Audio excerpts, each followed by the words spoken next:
Nós estamos de volta nesse bloco para falar de feridas emocionais. Aproveite para tirar suas dúvidas através do nosso WhatsApp. O telefone é 11 3337 5886. Eu tenho o prazer de receber a psicoterapeuta Lilian de Paula. Lilian, obrigada por ter vindo. Alegria te receber aqui. Eu que agradeço o convite, estou muito feliz de estar aqui e gosto muito de falar desse assunto, porque muita gente precisa saber, mas ainda não sabe sobre isso. É importante saber reconhecer, então, feridas emocionais? Sim, muito importante, porque as feridas emocionais, elas foram formadas durante a nossa vida, principalmente até os 7 anos de idade. Uau! Então é algo que é inconsciente e tem um impacto na nossa vida adulta agora. Tudo que eu faço, o meu comportamento, a minha maneira de pensar, de sentir, de agir, é por causa das minhas feridas emocionais e de tudo que eu vivi ao longo da minha história. Todo mundo tem? Todo mundo. Não existe ninguém que não tenha uma ferida emocional. Tá, porque o primeiro pensamento que a gente tem como mãe é como é que eu evito feridas emocionais na criança, né? Você falou até 7 anos, então pode ser que a gente nem, que se todo mundo tem, a gente nem sabe de onde vem, mas se a gente tem, é independente, tem a ver com o meio, claro, o ambiente também, né? As pessoas que têm maior convívio ali conosco, mas não necessariamente culpa dessas pessoas, não? Não, é inconscientemente. Né? Nós geramos, sim, feridas emocionais nos nossos filhos, de maneira inconsciente. Então, quando você me pergunta qual a importância de reconhecer, uma delas é essa, de eu ter clareza de como foram formadas essas feridas emocionais em mim, como que isso está influenciando a minha vida e como eu faço para não transmitir as minhas feridas emocionais para os meus filhos. Legal. Tá, então não é só de criar novas, mas de não transferir as minhas próprias para a criança. Tá. Não são as mesmas coisas, pessoas que têm a mesma vida, mesmo ambiente, mesma condição, às vezes causa ferida em mim e não se eu tivesse uma irmã gêmea, por exemplo, e não na minha irmã gêmea. Sim, porque você dá um significado para as coisas que você está vivendo e a sua irmã gêmea dá outro significado. Então, tudo é sobre como eu enxergo as coisas, como eu percebo as coisas. Então, é tudo sobre mim.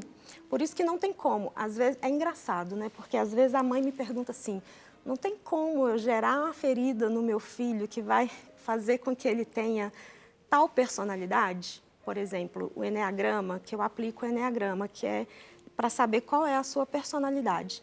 Então, o tipo 3, que, por exemplo, é o do meu filho, o tipo 3 no eneagrama, é alguém que gosta de ter sucesso, que quer crescer, que quer ser visto como alguém importante, reconhecido e ter muito sucesso. Então, geralmente, são pessoas prósperas. Então, essa tua cliente queria saber se não tinha como influenciar de algum jeito para que a personalidade do filho fosse aquela que busca sucesso. E não tem. Não tem. Né?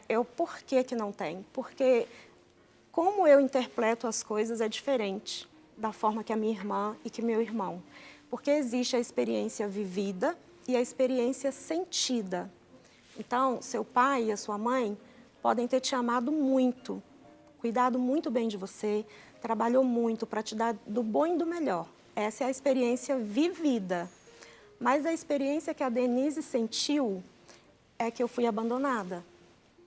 Porque nesse período eles estavam talvez ausentes. Exatamente. Estou entendendo. Então, há uma interpretação aí. Então, eu me sentia abandonada. Não quer dizer que os meus pais me abandonaram.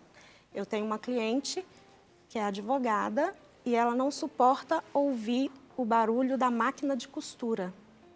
Porque quando ela era criança, a mãe ficava perto dela o tempo todo, nunca abandonou. Mas costurando. Então, ela não se sentia vista, ela não se sentia amada, cuidada, amparada. E todo ser humano precisa se sentir visto, amado, importante, reconhecido.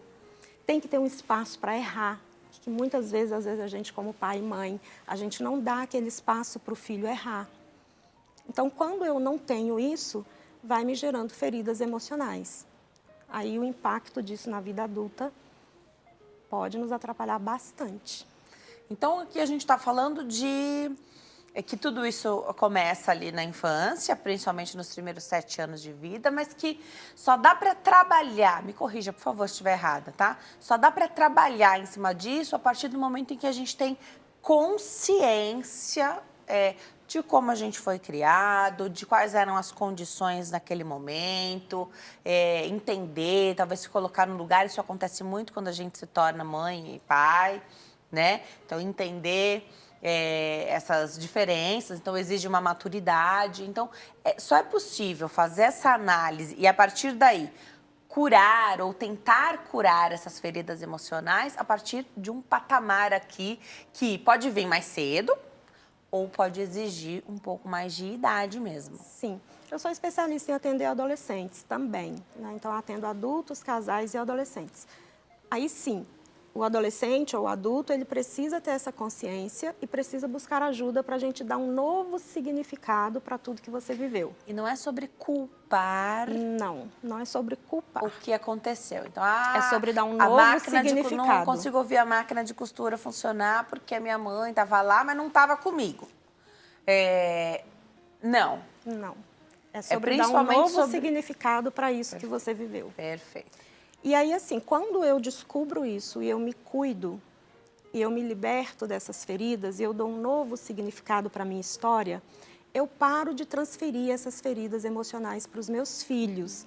Então, não tem como eu criar um filho sem nada, sem nenhuma feridinha, sem nenhum traumazinho, sem nada. Fala, não, esse aqui é perfeito, nunca acontece nada, ele nunca fica com ciúmes de nada, ele nunca se sentiu menos do que o irmão. Isso é impossível, né? Nós somos falhos, nós somos humanos, mas tem como você evitar muita coisa quando você educa de maneira intencional e de propósito, sabendo o que você está fazendo. Porque eu nem sei se eu devo falar isso, porque pode render o assunto, mas eu sou educadora parental também. Então, eu trabalho toda a parentalidade. Eu ajudo os pais, as mães e os pais na educação dos filhos e na construção da cultura familiar. Isso é muito legal, porque hoje a gente tem um acesso muito mais fácil aos profissionais de saúde mental, né? Então, por exemplo, tem um monte de psicólogo que hoje trabalha com criança. Aí você olha seu filho na fase de 2, 3 anos fazendo um monte de birra, que é normal, é o esperado da idade, você fala, vai para o psicólogo. Vou mandar para o psicólogo. E tem. E tudo bem se você quiser agir dessa forma, mas será que o problema, de fato, está nessa criança que está agindo de acordo com a maturidade cerebral dela? Ou está em mim que não estou conseguindo entender a imaturidade da criança? Né? Então, você falou toda essa instrução aí para pais, né?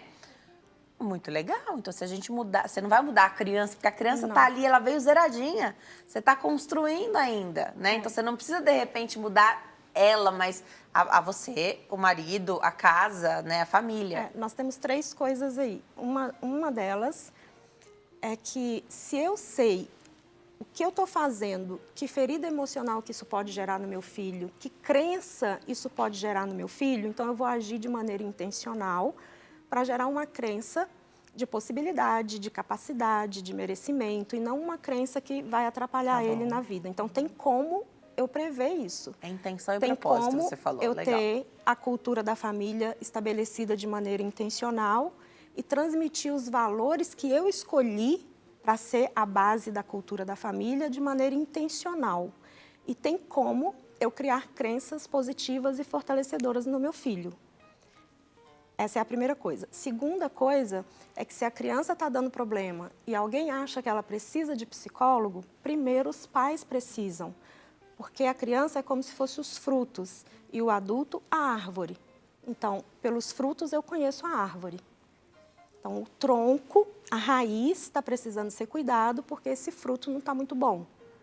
Então, eu preciso cuidar dos pais primeiro. E se o filho está indo no psicólogo, os pais também precisam estar indo. Perfeito. E a terceira coisa é que birra, todo mau comportamento, e eu coloco uma aspas, todo mau comportamento, por trás dele tem uma necessidade emocional que não está sendo atendida. Legal. Então, a birra não vem do nada. Não, nunca vem do nada. Ela tem um motivo, com certeza. Sim, então tem uma necessidade emocional que não está sendo atendida. E aí cabe aos pais olhar para essa criança. Porque geralmente nós pais, a gente não olha para os nossos filhos, a gente olha para a nossa criança ferida. Então, às vezes, eu vejo um brinquedo, posso até citar aqui um empresário que eu palestro na empresa dele. Ele foi num país, chegou lá, ele viu um carro lindo, um carro que anda, cheio de luzinhas e pisca. Ele ficou encantado com o carro. E aí era bem caro o carrinho de brinquedo. Tô imaginando essa história. Ele comprou e levou para o filho. O filho não achou a menor graça. Mas a criança dele amou. A criança dele amou. E da mesma forma, quando você fala assim, eu não tive tal coisa, eu quero dar isso para o meu filho. Na minha casa faltava fruta, para o meu filho não vai faltar nada. Eu não pude estudar no colégio particular, mas eu vou colocar o meu filho. Tudo que eu não tive, eu quero dar para o meu filho. Mas isso é a falta da sua criança. Então, a gente precisa olhar para a necessidade do nosso filho. E geralmente a gente não está olhando. A gente está olhando para a nossa criança. Mas a gente pode dar esses regalos também para a nossa criança? Então, por exemplo, esse empresário que foi lá, viajou, esse brinquedo era caro, ele tinha que dar como desculpa levar para o filho. Que era para o filho, ou ele podia falar, não, esse aqui é para mim. É para mim. Pode e deve. Quando eu atendo os meus clientes, tanto na comunidade Mulher de Coragem, que eu cuido das mulheres, que a comunidade Mulher de Coragem surgiu justamente porque eu tinha uma mentoria para as mães, que chama Mãe Melhor. E essas mães estavam com muitas feridas emocionais e transferindo para os filhos. Então, eu falei, eu preciso cuidar dessas mulheres.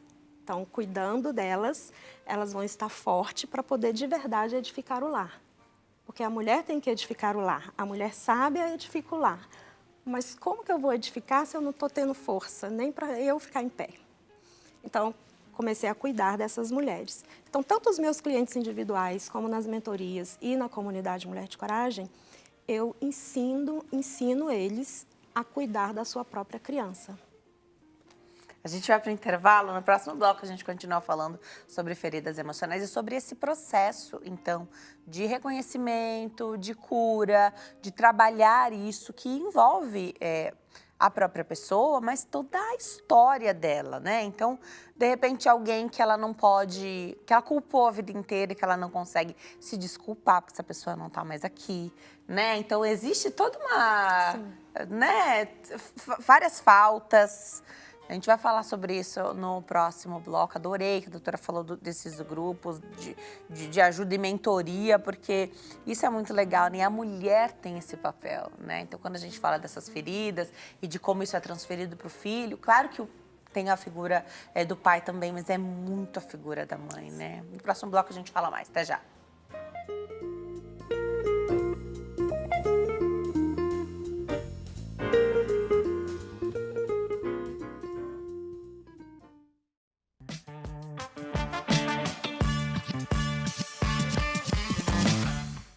Volto com a minha convidada, Lilian de Paula, psicoterapeuta, falando de feridas emocionais. Então, a gente falou que o primeiro passo é ter esse conhecimento, reconhecer essas feridas, né?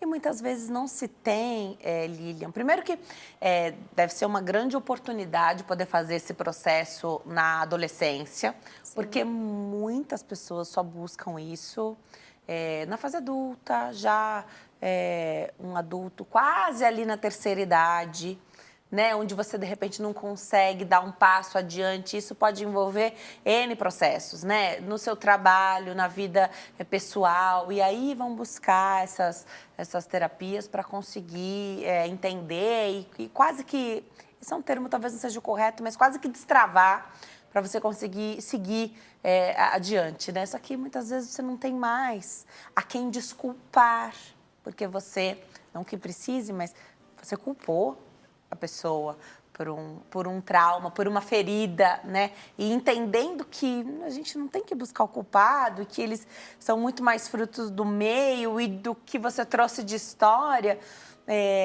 te traz essa impossibilidade, uma angústia, às vezes uma tristeza. Comenta um pouquinho com a gente sobre esse processo aí de cura dessas feridas e de seguir, né? Hoje a gente fala sobre isso com mais tranquilidade. Estou entendendo aqui que poder fazer esses processos mais jovem é uma grande oportunidade, uma bênção mesmo. Sim, é uma bênção.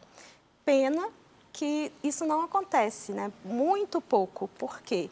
Primeiro que a gente não tem consciência dessas feridas. A maioria das pessoas tem uma resistência e fala, não, comigo está tudo ok, já superei, não, já perdoei meu pai, eu sei que eles deram o melhor que eles puderam. Ok, o seu racional sabe, mas o seu inconsciente não sabe, a sua criança interior não sabe.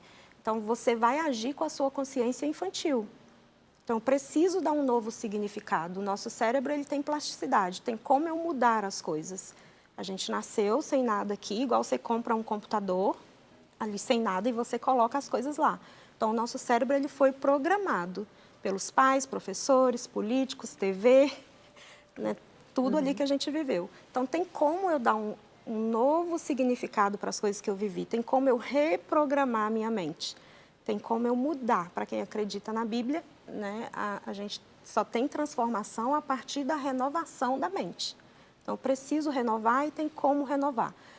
Mas nós temos uma limitação, que é a pessoa não ter consciência disso. Nós temos também a questão de cultura, que na nossa cultura, principalmente no meio evangélico, eu sou cristã evangélica, que fazer terapia é errado, que não precisa, que quem está triste ou com depressão ou com ansiedade, está com falta de Deus, precisa orar mais, é porque não está orando, é porque não está buscando. Então, assim, as pessoas não buscam. As pessoas só procuram ajuda quando a coisa está muito feia. Eu procurei ajuda quando eu estava com fibromialgia, que é uma doença que dá dor na ponta do fio do cabelo até na ponta do pé. Se encostou em você, parece que você está toda podre, toda doendo. E são problemas emocionais que causam doença física. Geralmente as doenças autoimunes por causa dos problemas emocionais. A fibromialgia mesmo, quando você está mais triste, mais para baixo, a dor aumenta num grau que é praticamente insuportável. Então, eu busquei ajuda e eu era do louvor, eu pregava a palavra, então eu ficava me sentindo culpada. Aí você acha que você não é merecedora de viver, por que Deus está te deixando viver, sendo que você está com aquilo, mas se você é serva de Deus, você não deveria estar sentindo aquilo. Então, tem muito esse tabu ainda na nossa sociedade, de que não precisa. Só que as pessoas precisam entender, igual as mulheres que são da comunidade Mulher de Coragem, elas falam, Lília, o que você passa para a gente aqui, o que a gente aprende, o que a gente vive, tinha que estar disponível no SUS, na farmácia, no supermercado, em todos os lugares. Todo mundo deveria ter acesso a isso, mas infelizmente não tem. Então, a gente fica plantando uma sementinha, igual você falou, você saiu lá de Minas para vir para cá, se me chamar 100 vezes eu vou vir, porque eu vou estar plantando uma sementinha no coração de várias pessoas. Então, eu vou estar ajudando mais pessoas a serem libertas emocionalmente e mais famílias serem fortalecidas e felizes. Aproveitar que você é cristã, você falou que aplica o Eneagrama. O que é Eneagrama? O Eneagrama é um estudo da personalidade. Não sei se você já ouviu falar do DISC. O DISC é aplicado mais em empresa, para ver se você tem um perfil mais dominante, se você tem um perfil mais influenciador. A empresa aplica para, de repente, definir ali qual que é o teu melhor por lugar, exemplo, né? Você é comunicativa. Sim. Né? Então, você gosta de estar perto das pessoas, você gosta de abraço, você gosta de conversar. Né? Então, essa é a sua personalidade. Tá. Então, eu vou saber te colocar ela melhor para ficar em tal lugar, tal setor. Então, a outra é mais dominante. Então, ela é boa para ficar aqui porque ela tem coragem de falar o que pensa, ela precisa resolver esse problema, então vou deixar ela aqui. Ah, essa aqui é influente, então vamos colocar ela nas vendas. Então, você consegue, a partir da personalidade, direcionar onde a pessoa trabalha melhor. É fácil não aplicar, mas ter esse Eneagrama aplicado em si? Como funciona isso? É numa sessão. É uma sessão? Uma tá. sessão. Tá. A gente descobre, são duas, na verdade, porque tem uma devolutiva. Isso elucida o quê? Então, é bom para quem saber sobre Todo esse mundo. perfil? Qualquer pessoa. Por exemplo, eu sou o tipo 1 no Eneagrama. Eu sou uma pessoa muito responsável, muito certinha, não gosto de fazer nada errado, não chego atrasada. Por quê? A nossa personalidade também é formada até mais ou menos ali os 7 anos.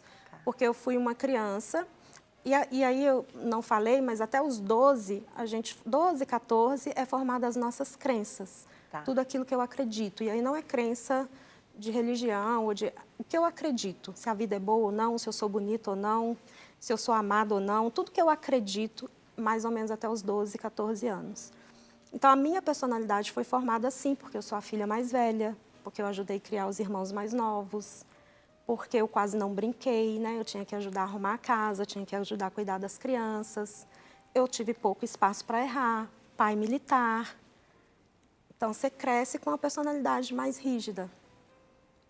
Né? A sua personalidade é uma personalidade que gosta de conversar, que gosta de abraçar, que gosta de chorar.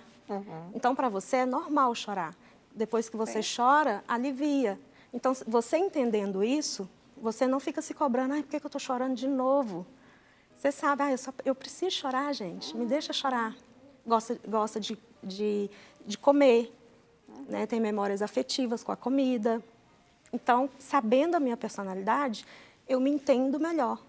E eu sabendo a personalidade do meu marido, dos meus filhos, das pessoas que trabalham comigo. Legal. Então, é principalmente entender na nossa, porque aí a gente consegue trabalhar naquilo que também nos cabe. Você falou da sua personalidade, pouco espaço para errar, mas todo mundo erra, pouco tempo de brincar e de repente você fez, mesmo na vida adulta, um afago para sua criança, podendo brincar de repente com seus filhos, né? Não sei, trabalhar isso também e também viver esses momentos aí para fazer esse carinho na tua criança, mas também reconhecer como é o outro. Porque senão a gente só projeta, e até entre marido e mulher, né? Então, se eu gosto de abraço, se meu marido sabe que eu gosto de abraço, ele pode comunicar dessa forma. Mas se ele não gosta de abraçar, como é que a gente encontra um caminho do meio, onde eu entendo o amor dele e eu respeito essa questão da personalidade também, né? Então, por isso a importância de conhecer também, não só as feridas emocionais, se conhecer, na verdade, né? E é um processo, porque né? a base de todo sucesso na nossa vida é o eu. Nas minhas palestras, eu costumo desenhar uma pirâmide. Então, a base é o ser, depois o fazer e depois o ter. Primeiro é quem eu sou, quem eu acredito que eu sou é que vai determinar o que eu faço. O que eu faço é que vai determinar o que eu tenho. E não o contrário. Que as pessoas ficam preocupadas em o que eu tenho que fazer ou o que eu tenho que ter. Mas é quem eu sou. Então, a minha autoimagem, quem eu acredito que eu sou. Então, como a gente está falando de feridas emocionais e você falou de relacionamento, por exemplo, as mulheres que sempre me procuram, eu tenho um dedo podre para o amor. Sempre eu sou traída. E vai ser sempre. Sempre vai ser traída. Ela sempre vai arrumar o mesmo tipo de parceiro.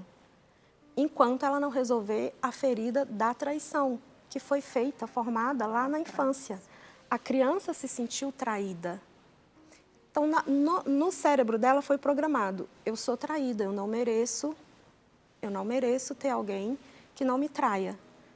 Mesmo sem ter nada na família lá atrás nesse sentido? Vou te dar exemplos simples. A gente vai no supermercado com o filho e ele fala, mãe, compra para mim esse biscoito. Na volta eu compro, filho. Na volta compra? Na volta não tem a volta. Não comprou. Nunca tem a volta. Então a criança se sentiu traída, enganada, mentiram para ela. O papai só vai ali e volta. Papai nunca voltou. A criança se sentiu traída, enganada. Se você tirar 10, se você passar de ano, eu te dou uma bicicleta. Tirou 10, não ganhou a bicicleta. A criança se sentiu traída, enganada. Então, na fase adulta, ela vai sempre ter um olho fechado, outro aberto. Ela não vai confiar 100% em ninguém. Ela vai sempre achar que alguém vai puxar o tapete dela. E ela vai arrumar homens como? Que prova que ela está certa. Porque tem a frase de Ford que fala, se você acredita que você consegue, ou você acredita que você não consegue, de qualquer forma você está certa. Porque o seu cérebro, ele trabalha o tempo todo para provar que você está certa. Então, para provar que você está certa, você vai arrumar homens que te traem. Você vai ser atraída por homens que te traem. E vai ser sempre um ciclo. Você termina com um e arruma outro mais ou menos igual. Você termina com outro e assim vai. Enquanto você não olha para dentro e não dá um novo significado para isso e cura essa ferida da traição. Para você conseguir ter uma vida mais leve, mais plena e feliz. E assim com as outras feridas também. A ferida da rejeição. A criança que se sentiu rejeitada, lembrando, né? Que não quer dizer que os pais rejeitaram, ela se sentiu rejeitada. Talvez porque a mãe ficou grávida e estava ali com medo de não dar conta, porque era mãe solteira, ou porque não tinha dinheiro, ou porque estava desempregada. Então, meio que ali já no útero ela já começa a tipo, nossa, eu vou dar conta de criar essa criança. Ou do segundo filho, né? Que Ou aí de algum jeito filho. você multiplica o amor, mas é só um par de olhos ali para dar conta das suas crianças. Ou então né? você é o primeiro filho e vem o segundo, aí a atenção vai toda para o irmãozinho. Ou então tem um irmãozinho que é doente, que precisa de mais cuidados. Então, essa criança se sentiu rejeitada. Ou então, por exemplo, ela não era aceita do jeito que ela é. Ah, seu cabelo é um chuá, vai amarrar esse cabelo. Nossa, tem que escovar esse cabelo, tem que cortar esse cabelo. Está muito feio. Aí ela não é. Tem até um filme que chama Felicidade por um Fio, que a menina cresceu assim. A mãe dela queria esticar o cabelo dela no ferro. E ela cresceu não sendo aceita do jeito que ela era. Os amiguinhos iam na piscina, ela não podia entrar na piscina, que se entrasse o cabelo ia virar um chuá.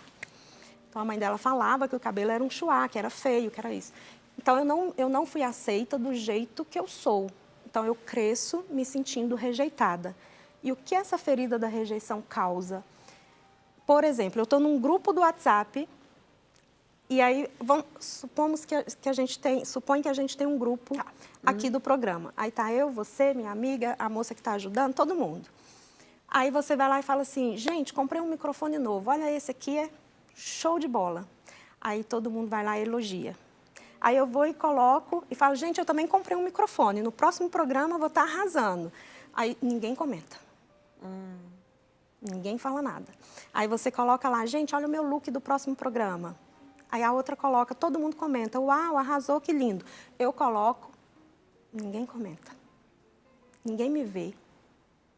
Ferida da rejeição. Não é sobre o outro não tá te vendo e não tá te elogiando. Sobre como você está sentindo essa porque falta, você né? se sente rejeitada. Então, tudo que você vai ser atraída por pessoas e situações que vai provar que você é rejeitada. Vamos colocar a perguntinha que chegou na tela? A gente tem 2 minutinhos, mas acho que dá tempo de atender quem está em casa. Vanessa Marques, aqui de São Paulo. Boa tarde, estou adorando o bate-papo. Eu pensava da mesma forma, que cristão não precisa de terapia. Até passar pelo luto, perdi minha bebê com 36 semanas de gravidez. A terapia me ajudou muito e hoje percebo que ainda existe esse tabu nas igrejas. Obrigada por abordar um assunto tão importante. O comentário da Vanessa. Vanessa, obrigada pelo seu comentário. Obrigada por compartilhar um pouquinho dessa história. Eu recebo com muita responsabilidade, muita confiança esse teu depoimento aqui para o Consulta ao Doutor. Um abraço, um beijo aí para você. Lilian, é difícil, né? E existe ainda esse tabu. Tá melhorando, né? Existe. Mas ainda existe, né? Existe, muito forte. E as pessoas ficam se sentindo culpadas, às vezes não procuram ajuda por se sentirem envergonhadas. O que vão pensar? O que vão pensar de mim como cristã, buscando ajuda, fazendo terapia, que eu não consegui passar por isso, que Deus não me ajudou? Esposa de pastor, eu tenho muita cliente que é esposa de pastor e fala, eu nunca tinha tirado a farda. É a primeira vez que eu estou tirando a farda. Eu ia para a igreja sorrindo, dando paz do Senhor para todo mundo, atendendo todo mundo, ouvindo todo mundo, mas a minha vontade era de me enfiar debaixo de um caminhão. Saiu Porque peso. o que vão pensar da esposa do pastor procurando terapia? O que vão pensar que ela está muito mais preparada para ajudar as outras pessoas, né? Inclusive, eu tenho meu terapeuta. E eu acho que todo bom terapeuta tem que ter o seu terapeuta. Ah, com certeza. É um luxo, é um mimo. Acho que todo ser humano deveria ter o direito e o privilégio de ter outro ser humano aqui na sua frente, te ouvindo, te ajudando a se enxergar, a se olhar e a se entender. Sem julgamento. Sem julgamento. Sem ter um vínculo ali de amizade, porque conversar com um amigo, amiga, não é igual, né? Então, sem ter aquele vínculo... Você tem o vínculo, mas você não tem aquela... É um profissional, né? Então, é alguém que estudou para estar ali. Não tem julgamento, um espaço aberto para conversar, para fazer esse diagnóstico, esse reconhecimento mesmo. E, a partir daí, fazer essa cura das feridas que Lilian disse que todo mundo tem. Então, a gente tem que fazer o reconhecimento e buscar. Inclusive, se quiser um bom relacionamento amoroso. Com certeza. Porque eu busco inconscientemente no meu parceiro aquilo que me faltou dos meus pais. E enquanto eu não ressignificar aqui dentro o que faltou dos meus pais, ou o que eu penso que faltou, o que eu senti que faltou, vai sempre faltar ali no meu marido, porque eu nunca vou estar satisfeita. E você falou, quando a pessoa já foi embora, já, não, né, já morreu, Isso. tem como ressignificar também. Legal, legal. O nosso cérebro, ele não difere realidade de fantasia. Legal. E ele não difere, não tem para ele passado, presente, futuro, a nossa mente inconsciente. Não tem passado, presente, futuro. É atemporal, como Deus é atemporal. Então, por que você assiste um filme e chora? Não é real? Se eu pedir você agora para fechar os olhos e imaginar indo na cozinha da sua casa, pegar um limão, cortar, espremer a metade na sua boca, e você de verdade imaginar, você vai salivar. Não é real. Por que você está salivando? Porque para o seu cérebro você está. Para o cérebro é real. Para o cérebro é real. Adorei. Você volta, né? Volto. Venha mais vezes. Instagram, @LilianDePaulaOficial. Lilian de Paula Oficial. O WhatsApp, o DDD é 31 988042540. O DDD é 31 988042540. Volte sempre, Lilian. Obrigada, viu? Obrigada, minha linda. Obrigada a você que escolheu ficar esse dia coladinho aqui conosco. Fique com Deus. Te vejo amanhã. Tchau.